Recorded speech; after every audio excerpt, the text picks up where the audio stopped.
ఈ వీడియోలో మనం గతంలో మనము చేయగలిగిన పనుల గురించి ప్రశ్నలు అడగటానికి కుడ్ అనే హెల్పింగ్ వెర్బ్‌ని ఉపయోగించి ఎలా చెప్పాలి అనే దాని గురించి తెలుసుకుందాము. యూసేజ్ వచ్చి గతంలో మనము కొన్ని పనులు అనగా వెళ్ళగలిగామా, రాగలిగామా, తినగలిగామా, పాడగలిగామా, ఆడగలిగామా, చేయగలిగామా అనే మొదలైన వాటి గురించి ప్రశ్నలు వేయుటకు కుడ్ అనే సహాయక క్రియను ఉపయోగించి ప్రశ్నావాక్యములు చెప్పవలెను.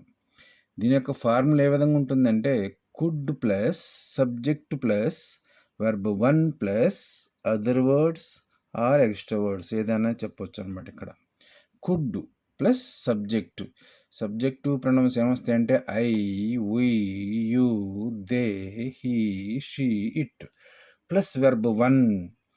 ఇక్కడ సబ్జెక్టు ప్రొనౌన్స్ ఏమైనప్పటికీ కూడా ఇక్కడ కుడ్ అనే హెల్పింగ్ వెర్బ్ వస్తుంది. ఇక్కడ వెర్బ్ 1 వస్తుందన్నమాట. ఈ వెర్బ్ 1నే present tense of the verb మరియు base form of the verb అని కూడా అనొచ్చు. వెర్బ్ 1 యొక్క ఫామ్ ఏ విధంగా ఉంటుందంటే యాక్ట్ నటించుట, బై కొనుట, కాల్ పిలుచుట, డ్రింక్ త్రాగుట, ఎలక్ట్ ఎన్నుకొనుట, హోప్ ఆశించుట, పే చెల్లించుట. ఈ విధంగా వెర్బ్ 1 యొక్క ఫామ్ ఉంటుంది. కొన్ని ఎగ్జాంపుల్ చేద్దాము. కుడ్ ఐ స్పీక్ నేను మాట్లాడగలిగానా? కుడ్ యు కమ్ నీవు రాగలిగావా? కుడ్ దే ప్లే వారు ఆడగలిగారా? కుడ్ ఇట్ జంప్ అది దూకగలిగిందా?